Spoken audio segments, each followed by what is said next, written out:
Cheers, guys. Epix 911, welcome to the Monday, April 10th, 2017 edition of VR News. As you can probably tell, I am still on the road and will be until Saturday. So Saturday should have the familiar background of the man cave. Also, Exidy is going to be on the Sunday edition. That's when we're doing our Gaming Friday. It's just getting deferred. If they never get canceled, they are much too important. So all will be kind of back to normal. Now, about all the mystery and why I haven't come out and said everything, all will be revealed in due course. I just have to tread very carefully, and I think you guys can respect that from the point of view that YouTube is a very public medium. So for that reason, I just got to be careful, but very shortly, all will be made clear. And I will definitely be sharing it with you guys because it has an impact on the channel, but I think it'll be a positive one. All right, guys, let's start with Battlezone VR, itself a spiritual successor to the first arcade game I ever played, 1980s Vectrix-based Battlezone, which was just a legendary epic game at the time. Battlezone VR, same thing. Really good game. Maybe not going to go down in history as an instant classic, but it's a hell of a lot of fun. Well, we now know definitively we're going to be getting Rift and Vive versions of the game. Now, even when I played this on PlayStation VR, I had a recurring thought that, man, this would be awesome on the PC. And I absolutely think that's going to be the case. Now, currently, I believe it starts April 19th, so about a week from now, a little bit more than a week. It's going to go into beta testing on those platforms. No firm date on when it'll actually be released, SteamVR, Oculus, etc. I'm sure we're going to find out over the next 2 weeks. But guys, if you like that style of game, the cockpit shooter, it's a little bit like an Eve Valkyrie, but with tanks, but with more going on. It's hard to explain. It's pretty unique, pretty cool. Battlezone VR. Look for that hopefully within a few weeks. Next story, guys, AMD. And this is interesting because AMD has acquired a very innovative technology company, one that has been specializing and focusing on wireless virtual reality gaming. Now, the company is called Nitero. And what makes this story even more interesting, aside from the fact that AMD is interested in them, is that HTC and Valve have invested heavily into this company. Last year alone, heavy support.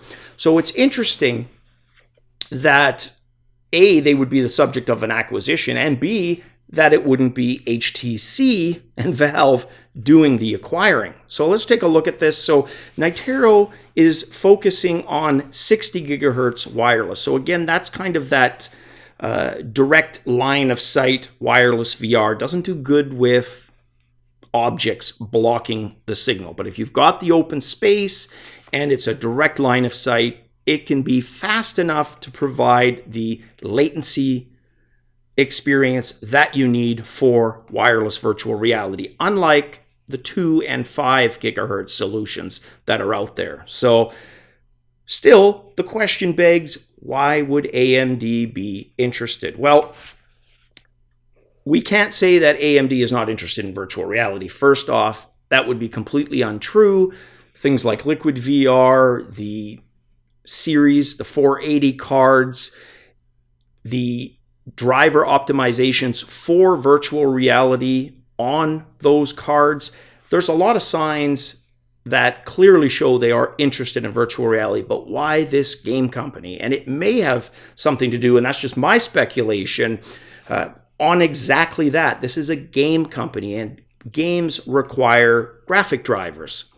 They basically have an in on that technology because, and here's kind of the telling statement for me that kind of put this all together.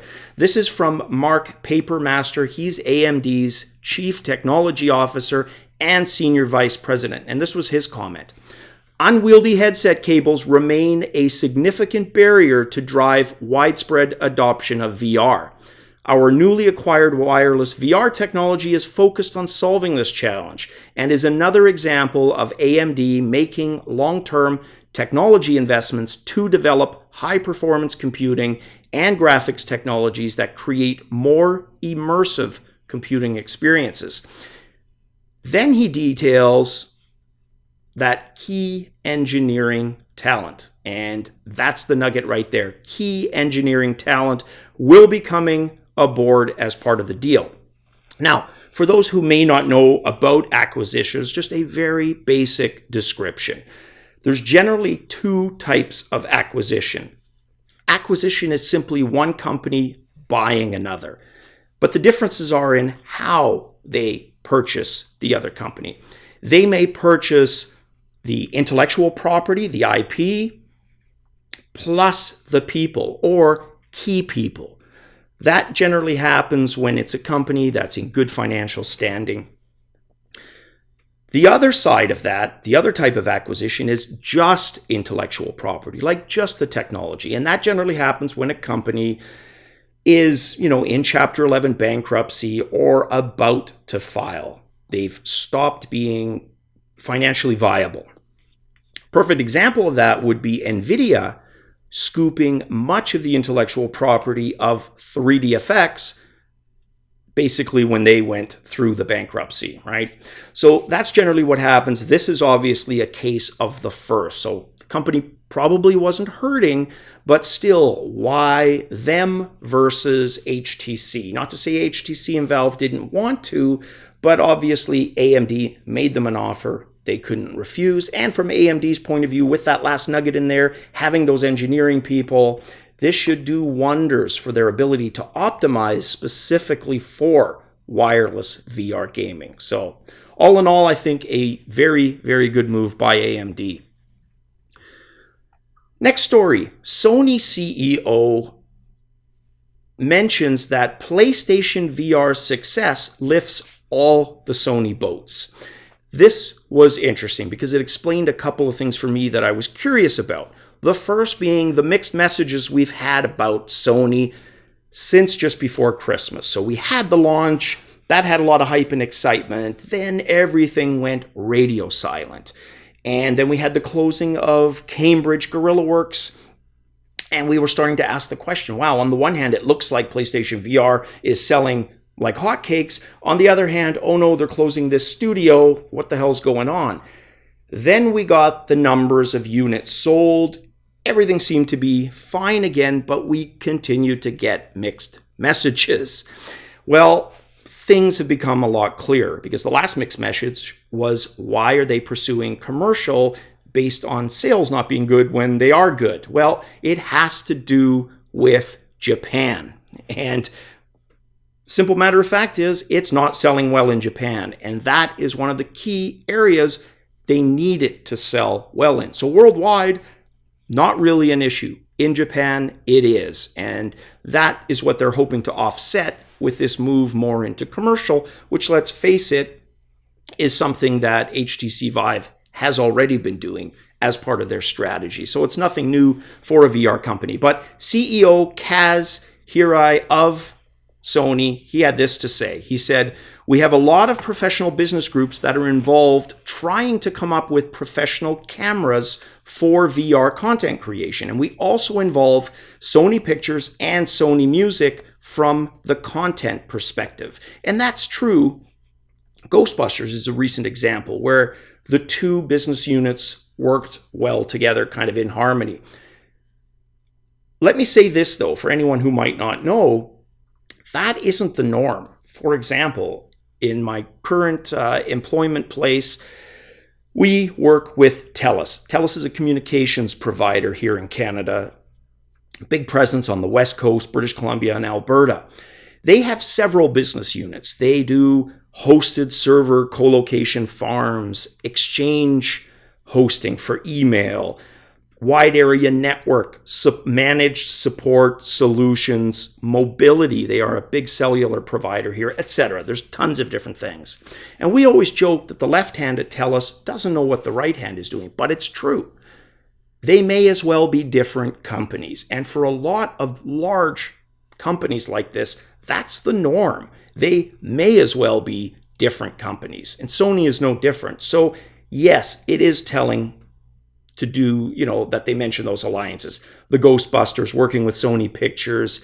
It shows that they are trying to actively leverage those different business units to make them work together. And for him to say, the CEO, that he recognizes the success of PlayStation VR is going to lift them all up, well, that's not only telling, but I think a wise and strategic way to think about it. And of course, that's why he gets paid the big bucks. It should sure as hell be.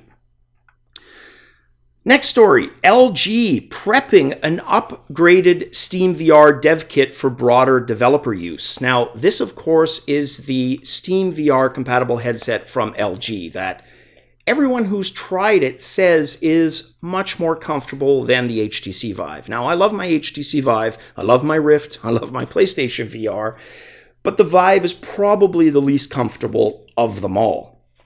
Apparently, the LG headset, completely the opposite, almost universally acclaimed as one of the most comfortable VR headsets ever.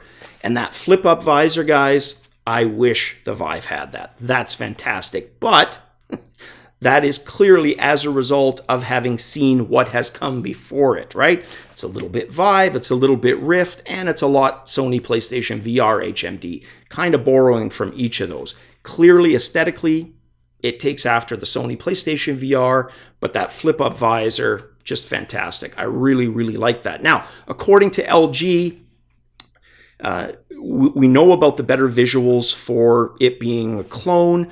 More tantalizing, according to Upload VR, though, is the promise of them trying to reduce that screen door effect.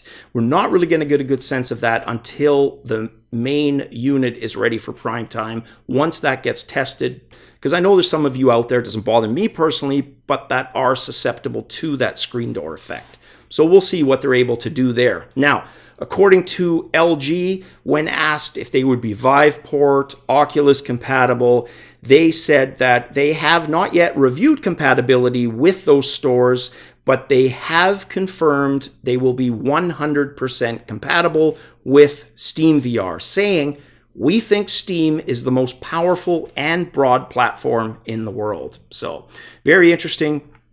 Can't wait to see LG out and tested. Next up, really interesting, a pretty tech-heavy news piece though, guys, but really fascinating. It has to do with understanding pixel density and retinal resolution and why that is important for virtual reality headsets. So this was an article on Road to VR, and it's got a really, really cool graph that accompanies it. They make a real pitch for why the stat that really matters for us is and should be in all areas pixel density, because it's the one that most accurately describes human vision. And when human vision is measured for pixel density, the number that comes up is 60. And we don't have to get into the technical for it, but looking at the chart, you can see the number for the Vive and the Rift is 11. So that is a massive difference. And we can talk about 2K, 4K, 1080p, but pixel density is the key. And a lot rests on that. We've talked about foveated rendering in the past. Well, when we talk about the fovea on the human eye, that's the reason, or the region where all the visual acuity takes place. And it's right at the center of the retina. It's a small 0.5 millimeter area with no blood vessels where the light enters, and like I said, deals with the visual acuity. Now, if it was a digital camera, because even the number 60 assigning to it, still a little arbitrary. There's still lots of variables to take into account, but it is one of the most accurate ways of looking at it. Because just like foveated rendering, the human eye is clearest whatever's on the center of your vision. And as you get to the perimeter, it's less clear, which is exactly what foveated rendering does. So, with all of that said, imagine how amazing virtual reality is going to continue to be as it climbs up towards that number 60. The units that might be around in 20 to 30 years, forget 5 or 10 years. I mean, that's fantastic. I can't wait. But 20 to 30 years, it should be about as amazing as, the evolution of game graphics from the 80s to now, but for VR. Very, very cool. All right, guys, that is it for the news. I am really going to try to get that gaming video out. But like I said, the road has a bit to do with that. And I know the one thing I can for sure promise is I will not miss a news episode any day this week. And we'll try my best on the others. Guys, hope you had a good Monday. As always, cheers.